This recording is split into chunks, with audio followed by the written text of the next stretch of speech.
Hi hello friends, welcome back to my channel. ಇಷ್ಟವಿಲ್ಲದ ಮದುವೆ ಭಾಗ 34. ತಡರಾತ್ರಿಯವರೆಗೂ ಗಂಗಾಧರ್ ಮತ್ತು ದಾಮಿನಿ ತಮ್ಮ ಗತ ಜೀವನದ ಏಳು ಬೀಳುಗಳನ್ನು ಮೆಲುಕು ಹಾಕಿದವರ ಕಂಗಳು ಖುಷಿಯಲ್ಲಿ ತೇವವಾಗಿತ್ತು. ಇಬ್ಬರು ನೆಮ್ಮದಿಯಿಂದ ನಿದಿರೆ ಹೋಗಿದ್ದರೆ ದಾಮಿನಿಗೆ ಇದ್ದಕ್ಕಿದ್ದಂತೆ ಸಣ್ಣದಾಗಿ ಎದೆ ನೋವು ಶುರುವಾಗಿ ಎದ್ದು ಕುಳಿತವಳು ಅಲ್ಲೇ ಟೇಬಲ್ ಮೇಲಿದ್ದ ನೀರನ್ನು ಕುಡಿದು ಸ್ವಲ್ಪ ಕುಳಿತು ಸುಧಾರಿಸಿಕೊಂಡವಳಿಗೆ ನೋವು ಪುನಃ ಜಾಸ್ತಿಯಾಗುವುದರ ಜೊತೆ ಎಸಿಯ ಕೋಣೆಯಲ್ಲೂ ಮೈಯೆಲ್ಲ ಬೆವರಿ ಹಾಕಿದ್ದ ಬಟ್ಟೆ ಒದ್ದೆಯಾಗಿತ್ತು. ಎದ್ದು ಒಂದೆರಡು ಹೆಜ್ಜೆ ನಡೆದವಳಿಗೆ ಎದೆ ನೋವು ವಿಪರೀತವಾಗಿ ಕಾಡಿದಾಗ ತಕ್ಷಣ ಗಂಡನ ಬಳಿ ಹೋಗಿ ಅವನನ್ನು ಎಬ್ಬಿಸಿದಳು.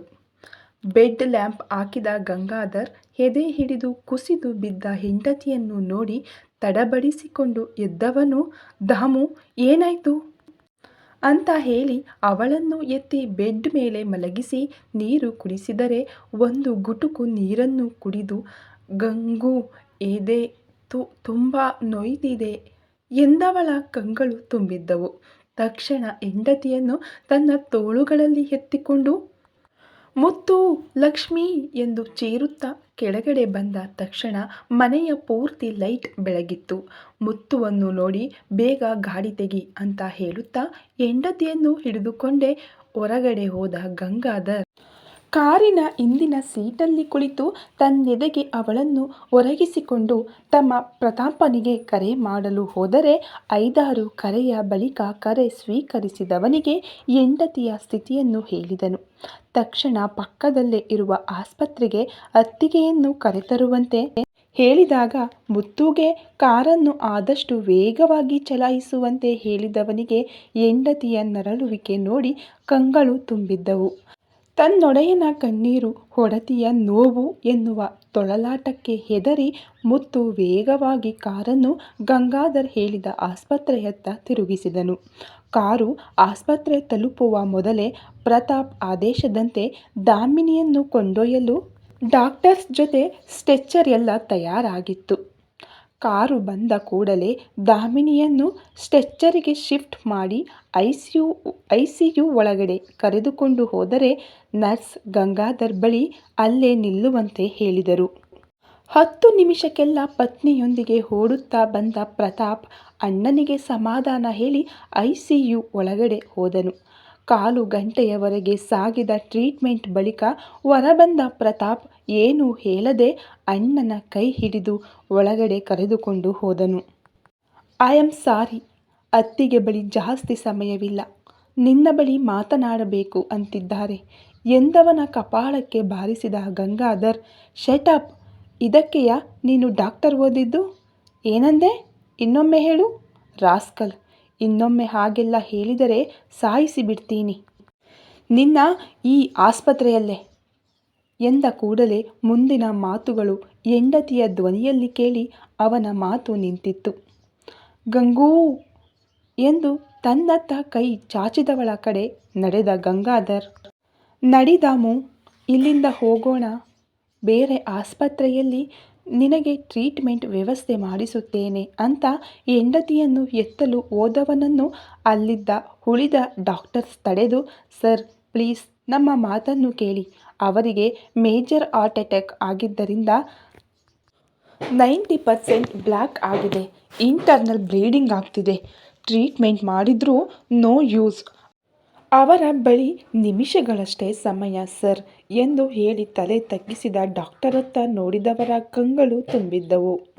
ಪ್ರತಾಪ್ ಜೊತೆ ಎಲ್ಲ ಅಲ್ಲಿಂದ ಹೊರಟರೆ ಅಳುತ್ತಿರುವ ಗಂಡನನ್ನ ನೋಡಿ, ಗಂಗು ಸಾರಿ, ನಿಮಗೆ ಮಾಡಿದ ಪ್ರಾಮಿಸನ್ನು ಪೂರ್ತಿ ಮಾಡುತ್ತಿಲ್ಲ, ಅರ್ಧದಲ್ಲೇ ನಿಮ್ಮ ಕೈಬಿಟ್ಟು ಹೋಗ್ತಿದ್ದೇನೆ ಎಂದು ನೋವಲ್ಲಿಯೇ ನುಡಿದವಳ ಮಾತು ಕೇಳಿ ಹುಚ್ಚು ಹಿಡಿದಂತೆ ಕಿರುಚಿದ ಗಂಗಾಧರ್ ಅಳುತ್ತಾ, ಜಸ್ಟ್ ಸ್ಟಾಪ್ ಇಟ್ ದಾಮು, ನಿನಗೇನೂ ಆಗಿಲ್ಲ, ಇಲ್ಲಿಂದ ಬೇರೆ ಆಸ್ಪತ್ರೆಗೆ ಹೋಗೋಣ ಎಂದವನ ಕೈಯನ್ನು ಗಟ್ಟಿಯಾಗಿ ಹಿಡಿದು, ಇಲ್ಲ ಗಂಗು, ಎದೆ ನೋವಿನ ಜೊತೆ ಉಸಿರು ಕಟ್ಟಿದ ಹಾಗಾಗ್ತಿದೆ, ಪ್ಲೀಸ್ ನನ್ನ ಮಾತು ಕೇಳಿ, ಗಿರಿಧಾಮ ನಿಮ್ಮ ಉಸಿರು ಗಂಗು, ಅದನ್ನು ಉಳಿಸಿಕೊಳ್ಳಿ ಹಾಗೆಯೇ ಅಂದವಳನ್ನ. ಶ್ ಸುಮ್ಮನಿರು ಗಿರಿಧಾಮ, ನಿನಗಿಂತ ಮುಖ್ಯ ಅಲ್ಲ ನನಗೆ. ನೀನು ಜೊತೆಯಲ್ಲಿದ್ದರೆ ಅಂತಹ 10 ಗಿರಿಧಾಮ ಕಟ್ಟಬಹುದು. ಈಗ ಬೇರೆ ಆಸ್ಪತ್ರೆಗೆ ಹೋಗೋಣ ಎಂದು ಕಣ್ಣೀರು ಹಾಕುತ್ತಲೇ ಹೇಳಿದವನ ಬಾಯಿಯ ಮೇಲೆ ಕೈಯಿಟ್ಟು, ಗಂಗು ಪ್ಲೀಸ್ ಅರ್ಥ ಮಾಡ್ಕೊಳ್ಳಿ, ನಿಮ್ಮ ದಾಮು ಬಳಿ ಟೈಮ್ ಇಲ್ಲ ಎಂದವಳು. ತಂದೆಯಿಂದ ತಿಳಿದ ಸತ್ಯವನ್ನೆಲ್ಲ ಅವನಿಗೆ ಹೇಳಿ, ನೀನು, ಜೀವ, ಗಿರಿಧಾಮ ಎಲ್ಲ ಚೆನ್ನಾಗಿರಬೇಕು ಅಂದರೆ ಜೀವ ಅಂಜಲಿಯನ್ನು ಮದುವೆ ಆಗಲೇಬೇಕು. ಇದರಿಂದ ನಮ್ಮ ಮೇಲಿರುವ ದಾಮೋದರ್ ಅಣ್ಣನ ಋಣ ತೀರಬಹುದು. ಹಾಗೆಯೇ ದಿನೇಶ್ ಅಣ್ಣನ ಅಂತ ಮುಂದೇನು ಹೇಳುವವಳ ಉಸಿರು ಮೇಲೆ ಕೆಳಗಾಗುವುದನ್ನು ನೋಡಿ ಹೆದರಿದ ಗಂಗಾಧರ್, ಈಗ ಆ ನಿನ್ನ ಲೋಫರ್ ಅಣ್ಣನ ಇಂತಹ ಸಿಲ್ಲಿ ಮಾತುಗಳು ಮುಖ್ಯವಾ ನಿನಗೆ? ಅದೆಲ್ಲ ಆಮೇಲೆ ನೋಡೋಣ. ಈಗ ಬಾ, ಬೇರೆ ಆಸ್ಪತ್ರೆಗೆ ಹೋಗಿ ಟ್ರೀಟ್ಮೆಂಟ್ ತಗೊಳ್ಳೋಣ ಹೇಳು ಅಂತ ಅವಳನ್ನು ಎತ್ತಲು ಹೋದಾಗ ಗಂಡನನ್ನು ತಡೆದು, ಜೀವನನ್ನು ಕರೆಯಿರಿ ಒಮ್ಮೆ ಅಂತ ಕಣ್ಣೀರು ತುಂಬಿ ಹೇಳಿದವಳನ್ನು ನೋಡಿ ಓಡುತ್ತಾ ಮಗನನ್ನು ಕರೆದುಕೊಂಡು ಬಂದರು. ಚಿಕ್ಕಪ್ಪನ ಮೂಲಕ ತಾಯಿಯ ಬಗ್ಗೆ ತಿಳಿದು ಅತ್ತವನ ಮುಖವೆಲ್ಲ ಕೆಂಪು ಕೆಂಪು ಆಗಿ ಈಗ ಪುನಃ ತಾಯಿಯನ್ನು ನೋಡಿದವನಿಗೆ ಅಳು ಒತ್ತರಿಸಿ ಬಂದಿತ್ತು. ಉಶ್, ಅದೆಷ್ಟು ಅಳ್ತೀಯ ಜೀವ, ನಿನ್ನ ಡ್ಯಾಡನ್ನು ಚೆನ್ನಾಗಿ ನೋಡ್ಕೋ ಎಂದವಳು ಅವನ ಕೆನ್ನೆ ಸವರಿ ಹತ್ತಿರ ಕರೆದು ಹಣೆಗೊಂದು ಮುತ್ತಿಟ್ಟು, ಸಾರಿ ಮಗ್ನೆ ಎಂದವಳ ಕಂಗಳಿಂದ ಕಣ್ಣೀರು ಹರಿದಿತ್ತು.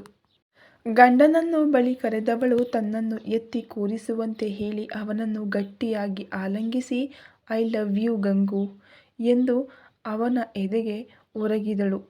ಗಂಗಾಧರ್ ಹೆಂಡತಿಯ ಬೆನ್ನು ದಡವುತ್ತಾ, ಲವ್ ಯು ದಾಮು, ಪ್ಲೀಸ್ ಹೇಳಿದ್ದು ಕೇಳು, ಬೇರೆ ಆಸ್ಪತ್ರೆಗೆ ಹೋಗಿ ಟ್ರೀಟ್ಮೆಂಟ್ ತಗೊಳ್ಳೋಣ, ಪ್ರತಾಪನಿಗೆ ಎಲ್ಲ ಅರೇಂಜ್ಮೆಂಟ್ ಮಾಡಲು ಅಂದಾಕ್ಷಣ ಮುಂದೇನು ಹೇಳುವ ಮೊದಲೇ ಅವನನ್ನು ಬಳಸಿದ್ದ ದಾಮಿನಿಯ ಕೈ ಕೆಳಜಾರಿತ್ತು. ತಕ್ಷಣ ಅವಳನ್ನು ದೂರ ಸರಿಸಿ ಹೆಂಡತಿಯನ್ನು 5-6 ಬಾರಿ ಕರೆದರೂ ಅವಳಿಂದ ಯಾವುದೇ ಪ್ರತಿಕ್ರಿಯೆ ಇರಲಿಲ್ಲ. ಗಂಡನ ಎದೆಗೊರಗಿ ದಾಮಿನಿ ಕೊನೆಯುಸಿರೆಳೆದಿದ್ದಳು. ದಾಮೂ ಎನ್ನುವಂತೆ ಗಂಗಾಧರ್ ಚೀರಿದರೆ ಜೀವ ಕೂಡ ತಾಯಿಯ ಬಳಿ ಕುಸಿದು ಜೋರಾಗಿ ಅಳತೊಡಗಿದನು. ಅಣ್ಣನ ಕೂಗು ಕೇಳಿ ಡಾಕ್ಟರ್ ಜೊತೆ ಒಳ ಬಂದ ಪ್ರತಾಪನಿಗೆ ಅಲ್ಲಿನ ದೃಶ್ಯ ನೋಡಿ ಕ್ಷಣದಲ್ಲಿ ಕಣ್ಣು ತುಂಬಿತ್ತು. ಅಪ್ಪ ಮಗನಿಗೆ ಅದೆಷ್ಟು ಸಮಾಧಾನಿಸಿದರೂ ಅವರಿಬ್ಬರೂ ದಾಮಿನಿಯಿಂದ ದೂರ ಸರಿಯಲು ತಯಾರಿಲ್ಲ. ಆಗಲೇ ICU ಒಳಗಡೆ ಗಂಗಾಧರ್ ಫ್ಯಾಮಿಲಿಯ ಜೊತೆ ಆಪ್ತರೆಲ್ಲ ಸೇರಿದ್ದರು. ಅಲ್ಲಿದ್ದ ಜಯಕರನನ್ನ ಒಳ ಕರೆದ ಪ್ರತಾಪ್ ಅಣ್ಣನನ್ನು ಸಂಭಾಳಿಸುವಂತೆ ಹೇಳಿ ಮಗಳನ್ನು ಕರೆದು ಜೀವನನ್ನು ಕರೆದುಕೊಂಡು ಹೋಗುವಂತೆ ಹೇಳಿದನು. ಅಳಿಯ ಮತ್ತು ಮೊಮ್ಮಗನ ಬೊಬ್ಬೆ ಕೇಳಿ ಅಲ್ಲೇ ಇದ್ದ ದಿನಕರ್ ಮಗಳು ಇನ್ನಿಲ್ಲವೆಂದು ತಿಳಿದು ಮೂರ್ಛೆ ಹೋಗಿದ್ದರು. ಅವರನ್ನು ವಿನಾಯಕ ಅಲ್ಲೇ ಅಡ್ಮಿಟ್ ಮಾಡಿದರೆ ಪ್ರತಾಪ್ ಹಾಗೂ ಜಯಕರ್ ಮುಂದೆ ನಿಂತು ಆಸ್ಪತ್ರೆಯ ಪ್ರೊಸೀಜರ್ ಮುಗಿಸಿ ದಾಮಿನಿಯ ಪಾರ್ಥಿವ ಶರೀರವನ್ನು ಮನೆಯತ್ತ ತೆಗೆದುಕೊಂಡು ಹೋದರು. ಮಗನ ಬಾಳನ್ನು ಬೆಳಗಿ ಅವನೆಲ್ಲ ಸುಖ ದುಃಖದಲ್ಲಿ ಬೆಂಗಾವಲಾಗಿದ್ದ ಸೊಸೆ ಹಠಾತ್ ಆಗಿ ಕಣ್ಣು ಮುಚ್ಚಿದ್ದನ್ನು ನೋಡಿ ಸುಕುಮಾರ್ ಮತ್ತು ಮಾಲತಿ ದಂಪತಿಗಳು ಕಣ್ಣೀರು ಹಾಕಿದರೆ, ಅವಳಿಲ್ಲದ ಮಗ ಹಾಗೂ ಮೊಮ್ಮಗನ ಜೀವನವನ್ನು ನೆನಪಿಸಿಕೊಂಡು ಅವರ ಮನ ಮರುಗಿತ್ತು. ದಾಮಿನಿಯನ್ನು ನೋಡಲು ಬಂದ ಪ್ರತಿಯೊಬ್ಬರ ಕಂಗಳು ತುಂಬಿದರೆ, ಅವಳ ಅಕ್ಕ ಪಕ್ಕವೇ ಕುಳಿತಿರುವ ಗಂಡ ಹಾಗೂ ಮಗನ ಸ್ಥಿತಿಯನ್ನು ನೋಡಿದವರಿಗೆಲ್ಲ ಕರುಳು ಚುರುಕೆನ್ನುತ್ತಿತ್ತು. ಗಿರಿಧಾಮದ ಪ್ರತಿಯೊಬ್ಬ ಕೆಲಸದಾಳು ತನ್ನೊಡತಿಯ ಅಗಲಿಕೆಗೆ ಕಣ್ಣೀರು ಮಿಡಿದಿದ್ದರು. ಸ್ವಲ್ಪದರಲ್ಲೇ ಜೀವ ಯಾಂತ್ರಿಕವಾಗಿ ಇಬ್ಬರು ಅಜ್ಜಂದಿರು ಚಿಕ್ಕಪ್ಪ ಹೇಳಿದ ಹಾಗೆ ತಾಯಿಯ ಅಂತಿಮ ವಿಧಿ ವಿಧಾನಗಳನ್ನು ಪೂರ್ಣಗೊಳಿಸಿದನು. ನಿನ್ನೆ ಈ ಕ್ಷಣ ತನ್ನ ಜೊತೆಗಿದ್ದವಳು ಈಗ ಜೊತೆಯಲ್ಲಿಲ್ಲದಿರುವುದನ್ನು ನೋಡಿದ ಗಂಗಾಧರ್ ತನ್ನೆಲ್ಲ ಸರ್ವಸ್ವವನ್ನು ಕಳೆದುಕೊಂಡಂತೆ ರೋಧಿಸುತ್ತಾ ಕುಳಿತರೆ ಅವನ ದುಃಖದ ಹರಿವು ಅಲ್ಲಿದ್ದವರಿಗೆ ಇತ್ತು. ತಾಯಿಯ ಚಿತೆಗೆ ಅಗ್ನಿ ಸ್ಪರ್ಶ ಮಾಡಿದ ಜೀವ ಅಲ್ಲೇ ಅಳುತ್ತಾ ಕುಸಿದರೆ ಮಗನತ್ತ ಧಾವಿಸಿದ ಗಂಗಾಧರ್ ಅವನನ್ನು ಎದೆಗೊರಗಿಸಿಕೊಂಡವನು ದಾಮಿನಿ ಕಾರ್ಯವೆಲ್ಲ ಮುಗಿದು 2 ವಾರ ಕಳೆದಿತ್ತು. ಗಿರಿಧಾಮದ ಸಂಪೂರ್ಣ ಉಸ್ತುವಾರಿಯನ್ನು ಜಯಕರ್ ತನ್ನ ಹೆಗಲೇರಿಸಿಕೊಂಡರೆ ತಂದೆ ಮಗನಿದ್ದ ಮನೆ ಸ್ಮಶಾನ ಮೌನದಿಂದ ಕೂಡಿತ್ತು. ದಿನಕರ್ ಮತ್ತು ಸುಕುಮಾರ್ ಕುಟುಂಬಗಳು ತಂದೆ ಮಗನನ್ನು ಅದೆಷ್ಟು ಸಂತೈಸಿದರೂ ಅವರ ನೋವು ಕಡಿಮೆಯಾಗಿರಲಿಲ್ಲ. ಅದೊಂದು ದಿನ ಬಂದ ಜಯಕರ್ ಗಂಗಾಧರನನ್ನು ಬಲವಂತವಾಗಿ ಗಿರಿಧಾಮದ ಕಡೆ ಕರೆದುಕೊಂಡು ಹೋಗಿ ದಾಮಿನಿ ಹಾಗೂ ಅವನು ಆ ಗಿರಿಧಾಮವನ್ನು ಕಟ್ಟಲು ಪಟ್ಟ ಕಷ್ಟ ಹಾಗೂ ಅವರಿಬ್ಬರ ಅಲ್ಲಿನ ಪಯಣದ ಬಗ್ಗೆ ನೆನಪಿಸಿದಾಗ ಒಮ್ಮೆ ರೆಸಾರ್ಟ್ ಕಾರ್ ಅಲ್ಲಿ ಒಬ್ಬನೇ ಕುಳಿತು ಪೂರ್ತಿ ಗಿರಿಧಾಮ ಸುತ್ತಿ ಆಫೀಸ್ ಒಳಗಡೆ ಬಂದವನಿಗೆ ದಾಮಿನಿ ನಗುತ್ತಾ ಸ್ವಾಗತಿಸಿದಂತೆ ಭಾಸವಾಯಿತು. ಕಣ್ಮುಚ್ಚಿ ಅಲ್ಲೇ ಕುಳಿತವನು ತನ್ನವಳನ್ನು ಕಳೆದುಕೊಂಡ ದುಃಖವನ್ನು ಕಣ್ಣೀರ ಮೂಲಕ ಹೊರಹಾಕಿ ಗಂಟೆಗಳ ಬಳಿಕ ಜಯಕರನನ್ನು ಕರೆದು ಇಲ್ಲಿಯವರೆಗಿನ ಗಿರಿಧಾಮದ ಅಪ್ಡೇಟ್ ಕೇಳಿದಾಗ ಅವನು ಖುಷಿಯಲ್ಲೇ ನಗುತ್ತಲೇ ಎಲ್ಲ ವರದಿ ಒಪ್ಪಿಸಿದನು. ವಾರಗಳ ಬಳಿಕ ಹಳೆಯ ಗಂಗಾಧರ್ ಆಗಿ ರೆಸಾರ್ಟ್ ಉಸ್ತುವಾರಿ ಕೈಗೆ ತೆಗೆದುಕೊಂಡವನಿಗೆ ಮಡದಿಯ ಇಲ್ಲದಿರುವಿಕೆ ಕಾಡಿದರೂ ವಾಸ್ತವವನ್ನು ಒಪ್ಪಿಕೊಂಡು ಮುಂದೆ ಸಾಗಿದನು. ಹಾಗೆಯೇ ದಾಮಿನಿ ತನ್ನಲ್ಲಿ ಕೊನೆಯದಾಗಿ ಹೇಳಿದ ಮಾತುಗಳನ್ನು ಮೆಲುಕು ಹಾಕಿ ಮಾವ ದಿನಕರ್ ಬಳಿ ಆ ಆಡಿಯೋ ಕ್ಲಿಪ್ ಪಡೆದು ಗಿರಿಧಾಮ ಅಥವಾ ತನ್ನ ಕುಟುಂಬಕ್ಕೆ ಅದೇನು ತೊಂದರೆಯಾದರೂ ಅದಕ್ಕೆ ನೇರ ಕಾರಣ ದಿನೇಶ್, ಅವನ ಹೆಂಡತಿ ಪೂರ್ಣಿಮಾ ಹಾಗೂ ಅವನ ಮಾವ ಪದ್ಮನಾಭ್ ಎಂದು ಮತ್ತೊಂದು ಕೇಸ್ ಫೈಲ್ ಮಾಡಿದ ಮೇಲೆ ದಿನೇಶನಿಗೆ ಜೀವಾವಧಿ ಶಿಕ್ಷೆಯಾದರೆ ಉಳಿದವರ ಮೇಲೊಂದು ಪೊಲೀಸ್ ಕಣ್ಣಿಟ್ಟಿದ್ದರು. ತನ್ನೆಲ್ಲ ಗತವನ್ನು ಮಕ್ಕಳೆದುರು ತೆರೆದಿಟ್ಟ ಗಂಗಾಧರ್ ಕಂಗಳು ಮಡದಿಯ ನೆನಪಿನಿಂದ ತುಂಬಿದ್ದರೆ ಜೀವ ಕೂಡ ಸೋಫಾದಲ್ಲಿ ಕುಳಿತು ತಾಯಿಗಾಗಿ ಕಂಬನಿ ಮಿಡಿದನು. ಅಂಜಲಿಗೆ ಗೊತ್ತಿಲ್ಲದ ಅದೆಷ್ಟೋ ವಿಷಯಗಳು ಈ ಕ್ಷಣ ಗಂಗಾಧರ್ ಮೂಲಕ ಅನಾವರಣವಾಗಿ ನಿಮಿಷಗಳವರೆಗೆ ಅಲ್ಲಿ ಮೌನ ಮನೆ ಮಾಡಿತ್ತು. ಇಲ್ಲಿಯವರೆಗೆ ತನ್ನ ಜೀವನದ ಹಾದಿ ಹೇಳಿದ ಗಂಗಾಧರ್, ಈಗ ಮಕ್ಕಳತ್ತ ದೃಷ್ಟಿ ಹರಿಸಿದ ಗಂಗಾಧರ್, ಜೀವ, ಅಂಜಲಿ, ನೀವಿಬ್ಬರೂ ನಿಮ್ಮ ಜೀವನದ ಅತಿ ಮುಖ್ಯವಾದ ವ್ಯಕ್ತಿಯನ್ನು ಕಳೆದುಕೊಂಡು ನೋವನುಭವಿಸುತ್ತಿದ್ದೀರಿ. ಮುಂದೆ ಅಂತಹ ನೋವು ನಿಮ್ಮ ಜೀವನದಲ್ಲಿ ಬರಬಾರದು. ನಿಮ್ಮಿಬ್ಬರ ಮದುವೆಯ ಬಗ್ಗೆ ದಾಮಿನಿ ಹೇಳಿದ ಬಳಿಕ ಮಾವ ದಿನಕರ್ ಹಾಗೂ ಕಲ್ಯಾಣಿ ಅಕ್ಕನಲ್ಲಿ ಇದರ ಬಗ್ಗೆ ಮಾತನಾಡಿದೆ.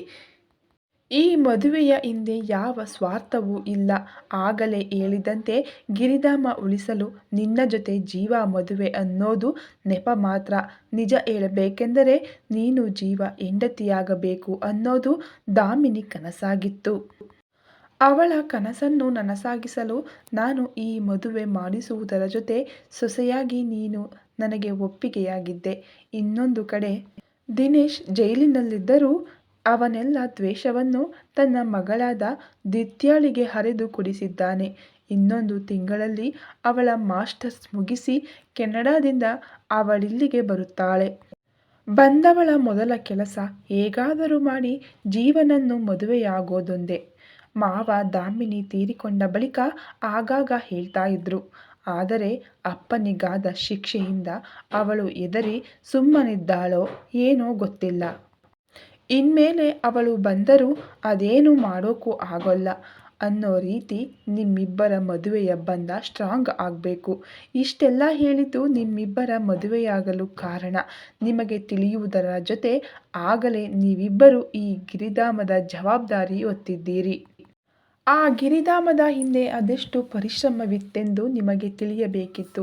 ಐ ಹೋಪ್ ನಿಮ್ಮಿಬ್ಬರಲ್ಲಿ ಈ ಮದುವೆಯ ಬಗೆಗಿದ್ದ ಗೊಂದಲವೆಲ್ಲ ಕಡಿಮೆಯಾಗಿರಬಹುದೆಂದು. I need break. ನಿಮಗಿಬ್ಬರಿಗೂ ಯಾರೂ ಡಿಸ್ಟರ್ಬ್ ಮಾಡೋಲ್ಲ. ಈಗಲಾದರೂ ನೀವಿಬ್ಬರೂ ಮನಸ್ಸು ಬಿಚ್ಚಿ ಮಾತನಾಡಿ ಎಂದ ಗಂಗಾಧರ್ ಅಲ್ಲಿಂದ ಹೊರ ನಡೆದರೆ ಜೀವ ಕೂತಿದ್ದ ಸೋಫಾದ ಇನ್ನೊಂದು ಕಡೆ ಅಂಜಲಿ ಹೋಗಿ ಕುಳಿತಳು. ಈ ಕತೆ ಇನ್ನು ಮುಂದುವರಿಯುತ್ತದೆ. ಇನ್ನು ಮುಂದೆ ಇನ್ನೂ ತುಂಬ ಇಂಟ್ರೆಸ್ಟಿಂಗ್ ಆಗಿರುತ್ತದೆ. ಇನ್ನು ಯಾರೆಲ್ಲ ನಮ್ಮ ಚಾನಲ್ಗೆ ಸಬ್ಸ್ಕ್ರೈಬ್ ಮಾಡಿಲ್ವೋ ಈಗಲೇ ಹೋಗಿ ಸಬ್ಸ್ಕ್ರೈಬ್ ಮಾಡಿ. Thank you so much.